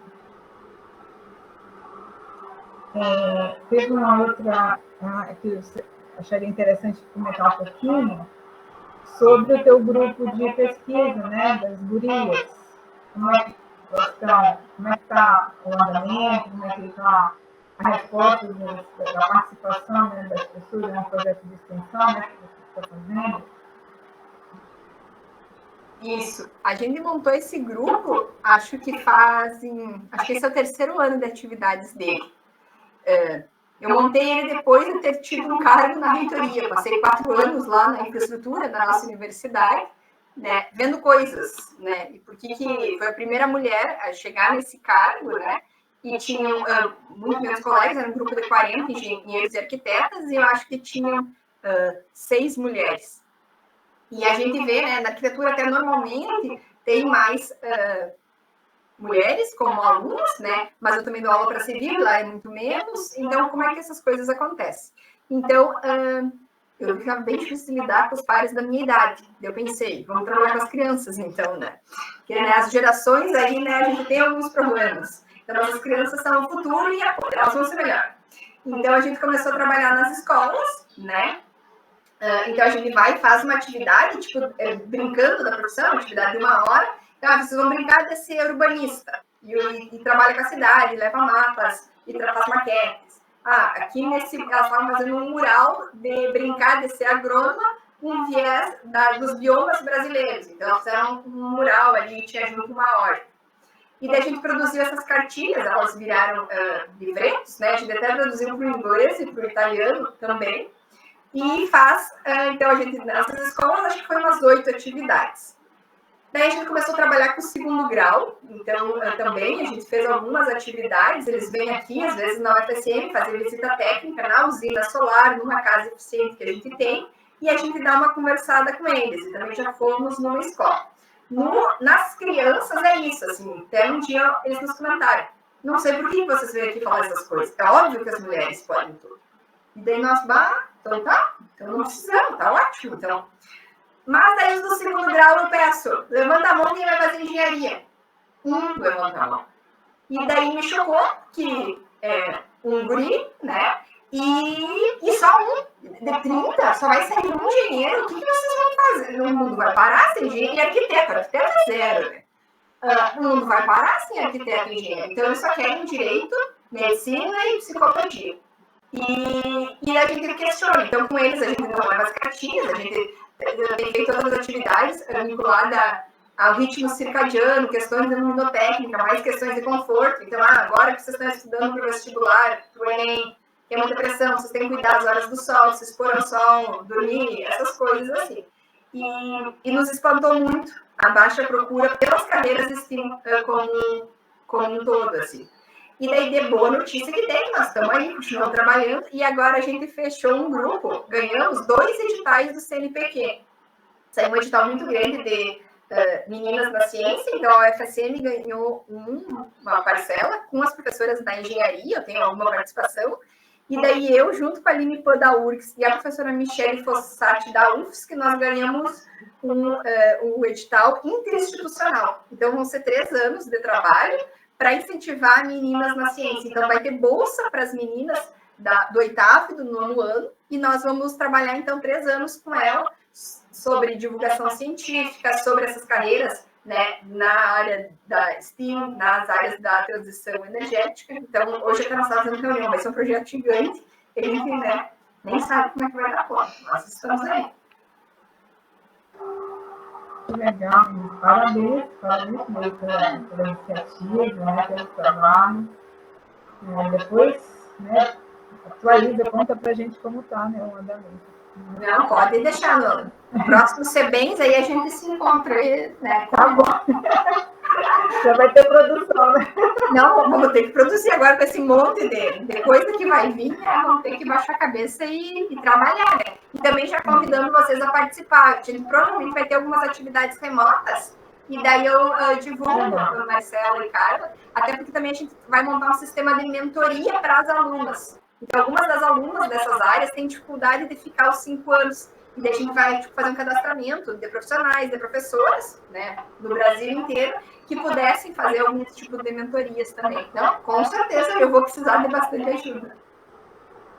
Legal, conta com a gente. Carlinha, Tem alguma coisa? Muito legal esse projeto, Isis. Adorei. Legal. E eu acho que assim, você tá certa, tá correta mesmo, tem que trabalhar com as crianças. Né? Porque Nova geração não tá fácil. tá difícil mesmo. Mas muito legal mesmo. Eu quero saber mesmo dos andamentos, dos resultados, e pode contar comigo aqui, com o nosso grupo aqui, pra gente divulgar, participar, o que for preciso. Ótimo. Não, com certeza. Assim que a gente começar a ter mais produção, né, ou for fazer essas chamadas, eu divulgo para vocês com certeza. O que eu vejo aqui muito em Aracaju é o pessoal instalando em cobertura. Aí, cobertura de estacionamento de hospital. Na cobertura, por exemplo, a universidade, ela teve um problema de questão de verba, né? Então precisava reduzir a questão do consumo com a energia elétrica. Então o pessoal da engenharia elétrica fez um projeto e aí foi instalado na cobertura da biblioteca do campus principal, que eu tenho conhecimento, parece que também no hospital universitário. Mas, por exemplo, o nosso campus, que na verdade não é bem um campus, é um centro, né? Que fica num edifício que é tombado, patrimônio histórico, ninguém visualizou isso. E tem essa cultura, né, que é patrimônio histórico e você não pode mexer e você tem que deixar lá intocável, e eu fico até um pouco revoltada com isso, porque aqui a gente está na latitude 9, 10 graus, é um sol para cada abençoado. O campus, o curso de arquitetura fica em Laranjeiras, que fica a 20 minutos da capital, que é uma cidade que teve toda a sua importância histórica, né, no desenvolvimento econômico e cultural do Estado, e que ainda segue aquele modelo de vila, de núcleo português. Então, aquela praça árida, aquelas pedras claras, assim. Então, você imagina aquele sol a pino refletindo na pedra que volta para a gente. Então, os alunos falam, é um sol acima, um do lado, por causa da fachada, que é tudo amarelinha, azulzinha, verdinha, e as pedras que são claras. Então, assim, é um calor insuportável e não tem árvore. Então, aí uma fachada ia gerar um horror, né? Então, e aí você, já que não tem, podia usufruir, né, dessa questão dessa tecnologia, porque no doutorado eu fiz uma parte de sanduíche, e eu lembro que caminhava assim, pela universidade, andando de trem, só faltava ver fotovoltaico nas vaquinhas. Tudo que era lugar tinha lá fotovoltaico, né? Qualquer lugar. E aqui tem esse bloqueio, né? Essa barreira. Muito difícil. Você teria ideia de quanto que a gente paga? Por exemplo, vai fazer um investimento para se instalar esse sistema fotovoltaico numa edificação. Em quantos anos eu tenho esse retorno do investimento pago? Porque, pelo que você falou, o custo da tecnologia caiu muito, né? Desde o início. Eu fiz meu doutorado já tem um tempo, já tem mais de 10 anos. Então, assim, no início era muito difícil, né?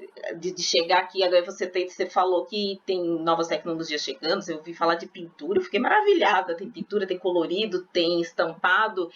Então, com maior disponibilidade, eu acredito que o preço deva cair e que esse payback, né, esse tempo de pagar o investimento também tenha reduzido. Aí você teria ideia de quanto que a gente que custa? Ele está hoje mais ou menos há 3 anos e meio, 4 anos. Reduziu muito. Nossa. Quando eu comecei a trabalhar, a gente calculava 15, 20 anos.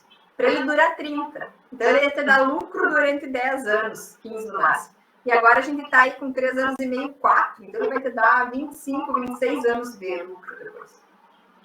Mudou muito mesmo o cenário, né? E também a energia subiu, porque também tem isso, né? Então, como a energia subiu e ele baixou, aí o encontro, né? A paridade tarifária, que a gente chama, está muito mais próximo. Sim, entendi. Ainda mais aqui que a gente não vive sem ar-condicionado, é primordial. Até eu que tenho minhas ressalvas com ar-condicionado, porque me pega na garganta e a gente, né, trabalha com a voz, aí você não fala no outro dia. Eu também, mas tem dias que não tem como. Tem dias que não tem como, exatamente. Tem dias que não tem como. E aí você tem que apelar para um ar-condicionado. E se né, não tem um sistema desse, a sua conta de energia vai lá em cima. E os nossos alunos, será que eles têm alguma pergunta? Estão todos quietinhos, tímidos? Podem falar. Pode abrir o microfone, não precisa ligar a câmera se não quiser, se tiver vergonha.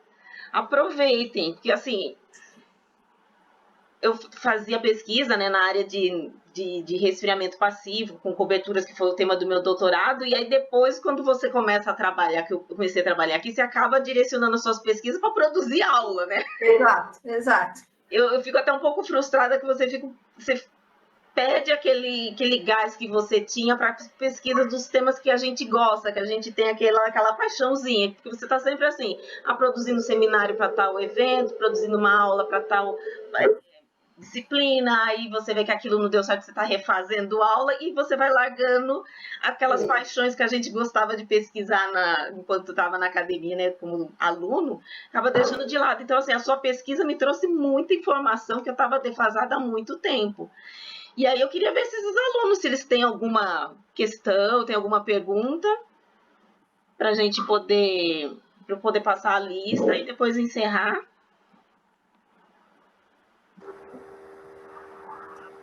Isso. Enquanto o pessoal está pensando aí, tem uma questão que eu fiquei um pouquinho assim, intrigada com o que tu falou, assim, curiosa, na verdade. Uma amiga minha me falando que instalou fotovoltaica na casa dela e que ela poderia ficar, por exemplo, com o ar-condicionado ligado o dia inteiro, que seria melhor para ela. Aí você fala na questão da taxação. E imagino que seja essa a situação, né? Que ela fica ligada o dia inteiro, tem que ficar tudo luz ligada, não sei o que, tem que ficar consumindo muito, né? Para não enviar uma grande quantidade para a rede, né? Então, fala um pouquinho disso e a questão aí das baterias. Será possível esse banco de baterias? Né? Isso do ar ligado durante o dia vai acontecer uma coisa que talvez, né? Vocês ouviram falar que era do mercado que fazia gelo de noite, né? De noite, como a energia barata, o mercado fazia uma nota de gelo e de dia desligava os freezer para consumir aquele gelo. É mais ou menos isso que talvez a gente vai ter que fazer. Então, eu vou ter que deixar o ar ligado no máximo de dia para tentar deixar a casa fresca para de noite, como se a gente pudesse não ligar ele de noite. Porque a energia que tu não usar, né? Se tu vai deixar a casa esquentada de dia, quando chegar de noite, daí tu vai estar usando a energia que vai vir toda da rede. Então, que essa energia que tu vai mandar de dia para pegar de volta de noite, ela vai chegar no ponto que ela vai voltar muito pouco para ti, tipo 10%. Então é isso, deixa ele de dia, só que daí tu faz o cálculo certinho, né? Para não estar consumindo a mais, para não exportar energia para a rede mesmo. Então, assim, é uma possibilidade. É isso, a gente vai ter que começar a fazer frio durante as horas que tem luz para tentar compensar na noite. Ou eles vão ter que fazer gelo, né? E botar lá as pedras de gelo no quarto para dormir. E a bateria, eu acho que sim. E a bateria está sendo puxada pelo carro elétrico, né? O carro elétrico está estourando, mais uma demanda de energia gigantesca. A gente tem 2 carportes solar, que é o estacionamento com fotovoltaico aqui na UFSM, de acesso livre. Tem fila de carro elétrico para abastecer. Então, o que o carro fez foi fazer com que a bateria tivesse uma evolução muito grande. Elas são muito pequenas, muito menos tóxicas e muito mais eficientes. Então, essa bateria do carro está quase valendo eu ter em casa. E daí, né, ter algum sistema de compensação. O pessoal do carro elétrico fala até que às 6 da tarde, eu chego em casa com o meu carro, que ainda tem meia bateria, eu enfio ele na rede para ele abastecer minha água do banho. Chega nesse nível da loucura.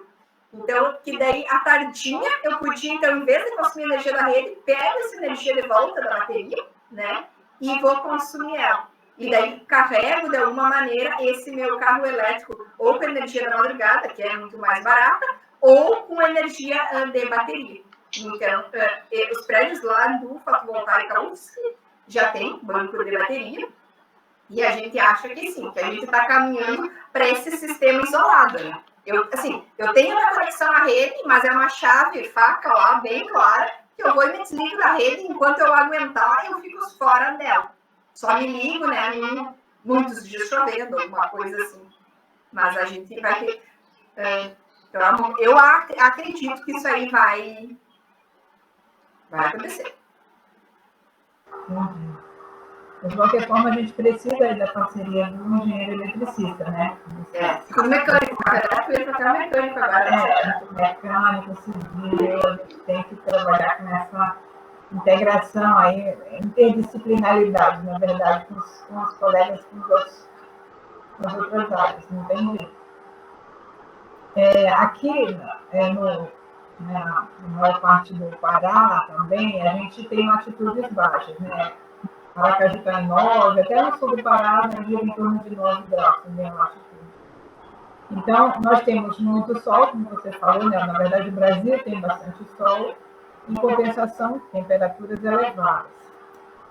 E isso já não é bom para os nossos sistemas fotovoltaicos, né? Porque eles já perdem eficiência. Então, assim, o melhor dos mundos seria ter muito sol, mas que fosse numa temperatura baixa, que isso a gente não vai conseguir aqui. Aí eu te pergunto, assim, que alternativas a gente pode tirar partido, por exemplo? Eu vejo muitas fotos de elementos fotovoltaicos instalados muito próximos, por exemplo, dos sistemas de cobertura de telhados, e isso já dificulta essa circulação de ventilação, né? Então, seria interessante afastá-los um pouco mais, por exemplo, ou trabalhar com uma proposta que eu estou estudando sobre elementos de cobertura verde. O que você pode contribuir e falar um pouquinho sobre isso? É isso mesmo, tentar achar um outro jeito de respirar ele. Então, o afastamento é uma ótima, né, a melhor das soluções, né, para ter essa camada de ventilação atrás, reduz a temperatura dele. A instalação do telhado verde também, então o telhado verde já está mais fresco, né, e eu também afasto. E tem até uma questão da umidade ali, que o fotovoltaico vai aumentar, né, vai diminuir a evaporação desse telhado verde, então vai conservar mais umidade e também vai ficar mais fresco.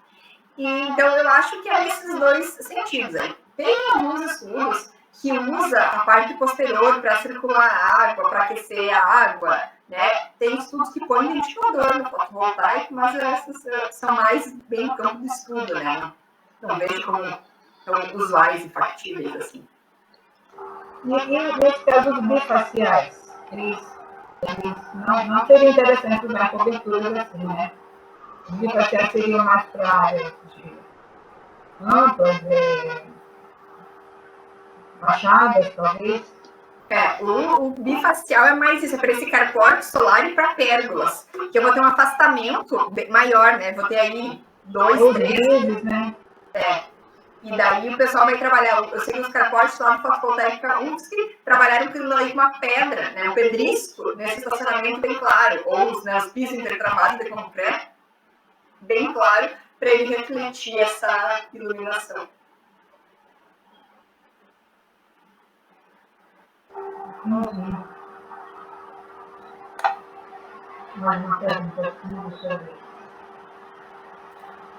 Boa tarde, né, professora Iris? Como poderíamos usar a inteligência artificial para nos ajudar a pensar os projetos com painéis fotovoltaicos online?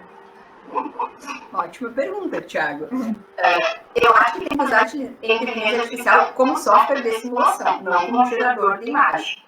Né? Como gerador de imagem, eu garanto que a inteligência humana, tua, com todo o teu background de arquiteto, vai ser superior. Né? Ou, assim, é aquele negócio, quando tu sabe mandar. Eu quero um fotovoltaico emitindo X por X, integrado com vidro, não sei o quê. Para ele executar algo que tu já pensou, né, na tua cabeça. Então, a ordem tem que ser muito clara para a inteligência artificial. Mas os softwares, né? Então, esses algoritmos que a gente tem hoje, que tem diversos softwares, Energy Plus e os Dialux e vários outros, esses algoritmos estão ali, né, como suporte de cálculo para ver como é que vai ser esse funcionamento. Então, né, a gente está aí com um projeto também que submetemos numa fachada fotovoltaica para eu estudar esse afastamento. 30 centímetros, 50 centímetros, como é que está sendo? O que o software me diz? Que deu variação da ventilação atrás da fachada ventilada e o que eu estou medindo na realidade. Então, nesse sentido, mais para, né, para executar e testar coisas que a gente já tenha, né, imaginado. Eu sou uma encrenca com a inteligência artificial, né? Eu não quero que ela crie, eu quero que ela execute. Né? Os alunos usam para gerar forma arquitetônica. Então, gerar forma é a melhor parte do arquiteto. Vai mandar ela fazer o complementar do sanitário. Daí eu vou gostar dela. O dia que ela faz a compatibilização, larga isso, 3 projetos, no técnico, no sanitário, de ar-condicionado, e me manda ele compatibilizado. Daí eu vou amar ela. Mas enquanto ela quiser ficar pintando coisinha colorida, estudando forma, não, isso aí deixa pra gente. Perfeito. Falou tudo. A gente é que tem que criar, realmente. Pessoal, Thiago, que eu agradecer. Bom, Carlinha, o que você acha? Sim, acho que a gente já pode finalizar. Eu estou assim eternamente agradecida a Isis, porque assim me lembrou muito os seminários que eu participava lá no Unicamp, deu aquela saudadezinha de pesquisar as coisas que a gente fala, não, essa caixinha eu vou estudar, e acaba que não dá tempo. Então assim, a sua palestra tá aqui no meu coraçãozinho, viu? Adorei essas informações. Que a gente acaba se distanciando, né, dos temas que eu estava mais ligada. Muito obrigada. Bom, não, eu agradeço também, porque eu também consigo parar para fuçar isso de novo, né? Isso. Porque na correria a gente não consegue, né? Então eu gosto da palestra por isso, porque eu vou dar uma estudada para conversar de novo. E fico à disposição, agradeço muito o convite de vocês. E vamos pensar uma coisa para a gente trabalhar junto. Vamos fazer essas visitas aí em Aracaju e vocês aqui em Santa Maria. Exatamente. Venha comer Agora caranguejo. encontrou presencial. Aqui é a terra do caranguejo e do amendoim cozido. Ah, eu amo caranguejo, meu Deus, amo. Então pode vir que a gente recepciona aqui. E com sol, e bastante sol, né? Ai, bastante, muito sol. Isis, muito obrigada, muitíssimo obrigada pela sua disponibilidade, por você ter passado esses horas aqui com a gente, né, contribuindo ali, compartilhando um pouquinho dos seus conhecimentos. Foi bastante proveitoso, adorei, tenho certeza que os alunos também. E nós estamos à disposição também, sempre que você precisar, pode contar com a gente. Eu te dar os parabéns pelo projeto, pelo trabalho que você tem feito lá em Santa Maria. Obrigada, muito obrigada. Para todo mundo. Certo, para você também. Obrigada, Carlinha. Obrigada, pessoal, pela participação de vocês. A gente podia fazer uma foto, Carla? Pode. Vamos fazer? Você consegue? Olha, tem alguém que está... Olha, Elsa está em Canaã dos Carajás. Eu não faço nem ideia de onde fica. Meu aluno. Tudo parado. Precisamos ir lá conhecer. Sim, com certeza. Podemos fazer um print aí, quem quiser, quem puder abrir a câmera. Olha só, COP30 no Pará. Pois eu quero ir, não sei como ainda, mas eu gostaria de ir. Pronto, todo mundo já abriu a câmera, vamos tirar o print. Eu não sou muito boa para fazer essas coisas, mas acho que eu sempre peço a ajuda dos alunos, mas os alunos fugiram. Início de semestre, aquela loucura. Então vamos lá? Pronto. Tirei. Tá ótimo, depois me marca lá que eu reposto. Com certeza. Obrigada, gente. Muito obrigada pela participação de todo mundo. Não esqueçam de assinar a lista para certificação. E é isso. Tchau. Até os próximos eventos. Até. Tchau. Tchau.